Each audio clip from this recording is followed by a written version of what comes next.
देखिए भारत और भारत के लोकतंत्र की ये बहुत ही विशिष्ट विशेषता है कि जब देश का प्रश्न आता है तो हम सब एक हो जाते हैं। और विदेश में जो हमारे प्रतिनिधिमंडल गए हैं उनमें सलमान खुर्शीद, शशि थरूर, ओवैसी और अन्य जितने भी नेता हैं वो सब देश हित की बात कर रहे हैं। और धारा 370 के बाद निश्चित रूप से जम्मू कश्मीर में एक बड़ा विकास हुआ है। जम्मू में पर्यटन का उद्योग बहुत तेज़ी से बढ़ा है और जो कुछ सलमान खुर्शीद ने कहा वो जम्मू कश्मीर की सच्चाई है। देखिए कांग्रेस की सबसे बड़ी मुसीबत ये है कि कांग्रेस कोई ऐसा मौका नहीं छोड़ती जिसमें वो अपनी कथित राजनीतिक महत्वाकांक्षाओं की पूर्ति कर सके। ये विषय जिस पर चर्चा हो रही है ये विषय देश की एकता, अखंडता और संप्रभुता से संबंधित है। और उसको लेकर के कांग्रेस के नेता जो डेलीगेशन के सदस्य हैं वो जाकर के बाहर देशों में सच्चाई बयान कर रहे हैं। वो बता रहे हैं कि किस प्रकार से पाक आतंकवाद का गढ़ है और भारत ने किस तरीके से उसका मुकाबला किया है। और उनको बीजेपी का एजेंट कह देना, बीजेपी का स्पोक्स पर्सन कह देना कांग्रेस की उस मानसिकता को दर्शाता है कि कांग्रेस एक परिवार से अलग हट करके देख ही नहीं रही है।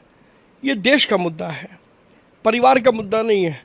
लेकिन कांग्रेस के कुछ नेता परिवार भक्ति में इतने लीन हो गए हैं कि वो देश को भी या देश की सुरक्षा के मुद्दों को भी बहुत मामूली समझते हैं। रेवंत रेड्डी को शायद इतिहास नहीं पता है। पीओके किसने दिया?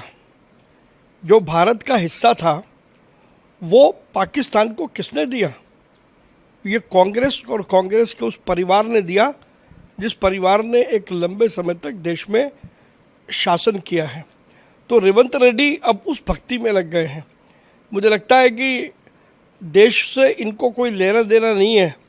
और दुख की बात है कि किसी प्रदेश का मुख्यमंत्री इस प्रकार की वाहियात बातें करता है जिनका कोई औचित्य नहीं है। देखिए आम आदमी पार्टी का डीएनए झूठ पर आधारित है। 10 साल तक उन्होंने दिल्ली के लोगों से झूठ बोला है जिसके कारण से दिल्ली की दुर्दशा हम सब ने देखी है। उस दुर्दशा को सही दिशा में लाने के लिए हमारी सरकार ने 100 दिन में वो सारे प्रयास किए हैं जो होने चाहिए थे। यमुना की सफाई की बात करें तो लगातार यमुना पर काम जारी है। 3 वर्ष में यमुना साफ होगी, ये हमारा संकल्प है। सीवर लगातार साफ किए जा रहे हैं, नई सड़कों का निर्माण हो रहा है। और इसके अलावा आयुष्मान योजना, महिला सम्मान योजना और अनेक प्रकार की सारी योजनाओं पर और सारे वचनों पर हमारी सरकार ने काम किया है। 100 दिन में हमारी सरकार ने उतना काम किया जितना Kejriwal. So watching the video, if you like it, please press the like button, share your views in the comment section, and please subscribe to India News TV for more such updates.